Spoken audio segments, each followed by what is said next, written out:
14 जुलाई को श्रीहरिकोटा से रवाना होने के बाद चंद्रयान-3 ने 3 हफ्तों में कई चरणों को पार किया। 5 अगस्त को पहली बार चांद की कक्षा में दाखिल हुआ था। भारत के चंद्रयान-3 मिशन के लिए गुरुवार को बड़ी खुशखबरी आई। चंद्रयान-3 के लैंडर और प्रोपल्शन मॉड्यूल योजना के मुताबिक 2 टुकड़ों में टूटकर अलग-अलग चांद की यात्रा कर रहे हैं।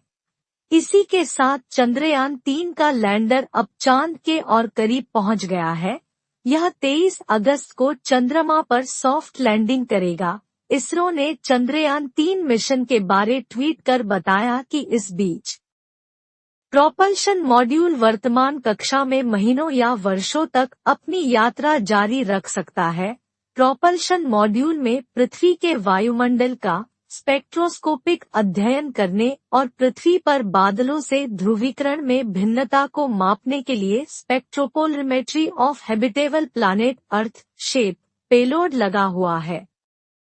यह हमें इस बारे में जानकारी देगा कि चंद्रमा पर रहने योग्य क्षमता है या नहीं। इस पेलोड को UR राव सैटेलाइट सेंटर और इसरो बेंगलुरु द्वारा आकार दिया गया है।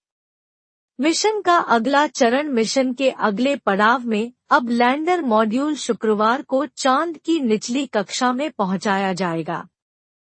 इसरो ने लैंडर मॉड्यूल की तरफ से X पर एक पोस्ट में चंद्रयान-3 की यात्रा को लेकर ट्वीट भी किया। इसमें लैंडर की तरफ से प्रोपल्शन के लिए कहा गया, साथ में यात्रा के लिए शुक्रिया मित्र। इसमें आगे कहा गया, लैंडर मॉड्यूल सफलतापूर्वक प्रोपल्शन मॉड्यूल से अलग हो गया। अब शुक्रवार यानी आज शाम 4 बजे इसे चांद की कक्षा में और नीचे उतारा जाएगा। 14 दिन तक प्रयोग करेगा चंद्रयान-3। बता दें कि चंद्रयान-3 मिशन में लैंडर, रोवर और प्रोपल्शन मॉड्यूल शामिल है।